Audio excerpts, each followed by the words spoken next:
What's up guys semuanya, assalamualaikum warahmatullahi wabarakatuh. Selamat malam, jumpa lagi di channelnya Ahmad Studio. Malam ini saya ingin membuat sebuah recap vlog. Jadi ini sebenarnya kegiatannya sudah beberapa minggu yang lalu, tepatnya kurang lebih awal bulan. Video yang pertama adalah video rekaman dari kegiatan upacara di mana tanggal 10 November adalah Hari Pahlawan, dan kita warga Indonesia harusnya merayakan Hari Pahlawan dengan melakukan upacara dan lain sebagainya. Mari kita istirahat untuk berdoa dan terlibat kepada para pahlawan yang telah gugur di medan laga dalam mempertahankan kemerdekaan Republik Indonesia. Berdoa mulai. Maksud dan tujuannya adalah kita membentuk penghargaan kepada pahlawan-pahlawan kita yang sudah banyak berjuang untuk kemerdekaan Indonesia. Tanpa mereka kita mungkin masih dijajah sama para kolonial. Setelah saya meliput kegiatan upacara Hari Pahlawan, keesokan harinya saya meliput kegiatan yang ada di Kecamatan Kramat Jati, di mana di sana terdapat kegiatan perlombaan Musabaqah Tilawatil Quran. Di Kecamatan Kramat Jati ada siswa MTS yang sedang ikut berlomba, yaitu tahfiz Quran. Sampai di kecamatan ada 3 orang siswa MTS Negeri 6 Jakarta yang ikut berpartisipasi di kegiatan tersebut.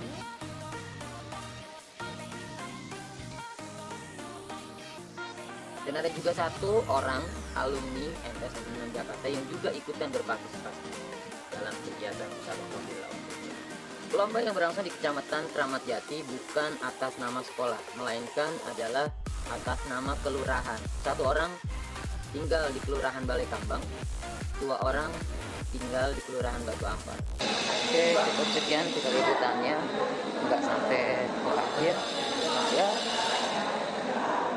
harapannya dengan kegiatan ini, perlombaan tahfiz tilawatil Quran adalah sebuah wadah kita semua untuk meningkatkan kualitas untuk menjadi seorang yang lebih baik dalam membacakan ayat-ayat suci Al-Quran. Jadi kita cukupkan jalan-jalannya ke Kecamatan Kramat Jati. Ada kakak-kakak pramuganya. Dari mana kakaknya? SMK PKP. Ini juga ibu. Oh, kalau ibunya kayaknya tugas ini kayaknya. Oke, terima kasih.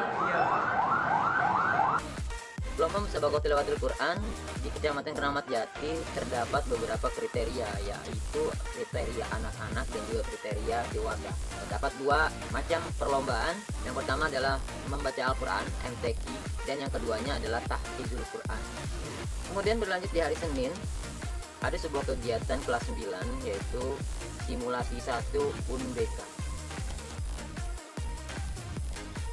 Maksud dan tujuannya adalah yang pertama mensosialisasikan bahwa di waktu yang akan datang pelaksanaan ujian nasional berbasis komputer. Jadi siswa harus mulai dilatih bagaimana cara login, bagaimana cara memasukkan password, bagaimana mengisi token, bagaimana mengisi soal-soal, menjawab soal-soal yang ada. Kemudian setelah itu bagaimana cara logon. Kasus kemarin ada beberapa siswa terjadi di siswa putra, yaitu setelah dia mengerjakan soal ujian nasional, soal yang dicobakan itu, mereka tidak logon, yang menyebabkan peserta yang selanjutnya tidak bisa login. Jadi buat kalian semua yang kelas 9, biasakan login, logon, biar prosesnya tersimpan dan tertutup dan bisa digunakan oleh siswa yang lain di sesi selanjutnya.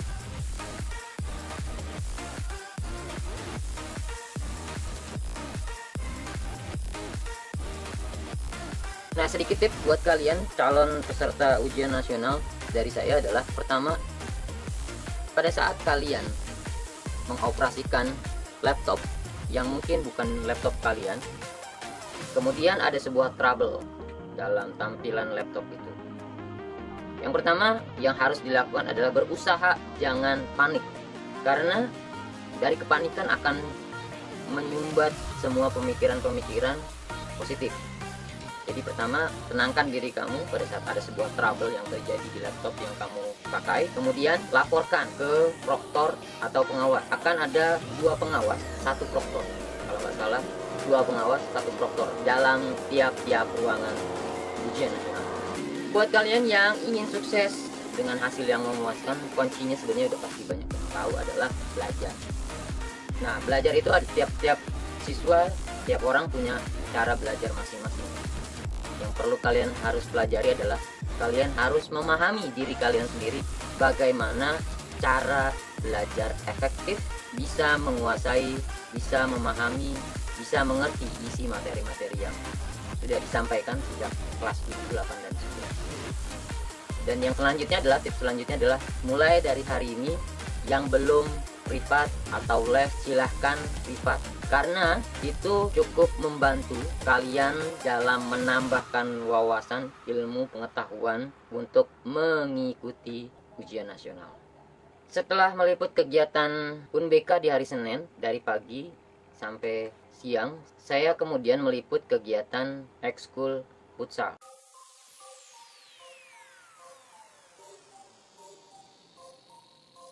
Dimana ekskul futsal latihan setiap hari Senin dan hari Sabtu. Dan masih banyak juga siswa kelas 9 yang masih berlatih. Mungkin masih diperbolehkan untuk berlatih futsal. Mungkin di Januari nanti semua kelas 9 stop untuk mengikuti kegiatan ekskul. Dipersilahkan untuk menggali, mendalami materi-materi untuk ujian nasional. Malamnya kemudian saya berlanjut kegiatannya ke rumah teman yang kebetulan adalah salah satu pelatih paskibra, dimana Kak Fitri namanya. Dimana Kak Fitri tanggal 10 Desember akan melangsungkan pernikahannya dengan calon suaminya tanggal 10. Dan saya dan rekan-rekan kampus insya Allah akan memeriahkan dengan iringan musik gambus, musik Timur Tengah.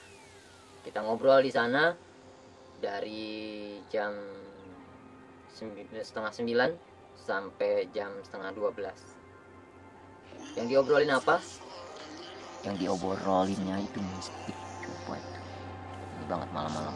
Di hari Selasa saya tidak meliput kegiatan UNBK dari pagi sampai siang. Nah, kemudian di sore sepulang sekolah saya ada sebuah liputan kegiatan OSIS, yaitu rapat, mana nanti tanggal 24 November OSIS akan melangsungkan kegiatan Hari Guru 28.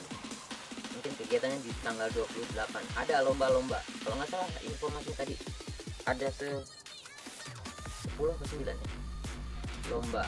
Jadi ada lomba guru, ada juga lomba siswa-siswanya. Oke, saya sedang berada di ruangan kelas 7E. Ini pengurus OSIS yang menjadi panitia untuk Hari Guru sedang mempersiapkan apa yang diperlukan. Jadi ini kegiatan rapat yang kedua kalinya. Kemarin sama Bu Dewi saya nggak bisa ikutan, dan kali ini pun saya nggak bisa ikutan, tapi paling tidak saya bisa mendokumentasikan mereka yang beraktivitas, persiapkan apakah yang akan ditampilkan pada Hari Guru yang akan datang. Kita lihat aja kegiatannya, tentunya bersama para pengurus OSIS ya, pengurus OSIS angkatan 31. Ngomong-ngomong, OSISnya nggak kelihatan kemana kan? Ini semuanya cewek semua. Iya Kak, itu semua. Ini yang wow, hati-hati, kiamat makin dekat. Ceweknya makin banyak, cowoknya makin menghilang. Iya. Dan ada kiamat Pak. Ya mudah-mudahan saya udah meninggal kiamat. Saya nggak mau kiamat. Jangan sampai. Oke, sukses kegiatannya. Dan satu lagi mungkin masih ada yang belum tahu, saya juga termasuk panitia di Hari Guru ini. Kalau ada yang mau ditanyain tentang apa-apa, ya silahkan. Promote. Dah. Guys, selamat dilanjutkan. Coba bang. Senyum-senyum aja. Nabrak. Nah, dalam rapat tadi saya memberikan sebuah masukan kepada mereka bahwa teruslah berlatih berkomunikasi antar BPH dan juga anggota-anggotanya. Kemudian seorang pengurus harus membuang sifat egoisnya, harus menyampingkan sifat-sifat kekanak-kanakannya, dan harus mengutamakan kebersamaan, mengutamakan kedewasaan. Dimana di saat sifat kekanak-kanakan muncul dalam sebuah organisasi, yakinlah kegiatan itu tidak akan pernah bisa berjalan dengan baik. Kemudian saya beri masukan 2 pertanyaan yang harus tertanam di dalam benak kita, yaitu pengurus OSIS. Ini semua pendapat saya, yaitu adalah yang pertama, kenapa, bagaimana. Setiap kegiatan pasti tidak akan berjalan dengan baik dan lancar. Pasti ada trouble, masalah, something. Nah, pada saat masalah itu muncul dalam kegiatan, pertanyaan yang harus dikeluarkan adalah kenapa. Maksudnya adalah pertanyaan itu mencari penyebab masalah, kenapa bisa terjadi miss dan lain sebagainya. Nah, kalau sudah ketemu penyebab masalahnya, kita bisa kembangin lagi bagaimana. Nah, bagaimana itu adalah bagaimana sebuah solusi, mencari sebuah solusi dalam masalah yang muncul. Di seorang pengurus OSIS tidak boleh mendiamkan masa bodoh sebedeting, kata orang Sunda mah, atau tidak peduli. Khususnya BPH selaku penanggung jawab utama di kegiatan tidak boleh tidak peduli terhadap masalah yang muncul, dan tidak boleh menyalahkan siapa. Jadi buang jauh-jauh siapa penyebab masalahnya, itu yang dibuang, tapi 2 itu tadi, kenapa dan bagaimana. Karena pada saat kamu siapa dimunculkan, bukan sebuah solusi yang dicari, tapi adalah saling menyalahkan satu sama lain. Nggak akan pernah menghasilkan sebuah solusi. Setelah itu saya kembali ke ruang band, karena hari Selasa ada jadwal latihan band, di mana jadwal itu dipersiapkan untuk perform tanggal 28 yang akan datang, yaitu Hari Guru 2017, Nasional 2017. Oke, dan itulah tadi rekap vlog saya di beberapa hari yang lalu. Mudah-mudahan rekap ini bisa menjadi sebuah informasi buat kamu semua, khususnya siswi MTS Negeri 6 Jakarta. See you next time. Assalamualaikum warahmatullahi wabarakatuh.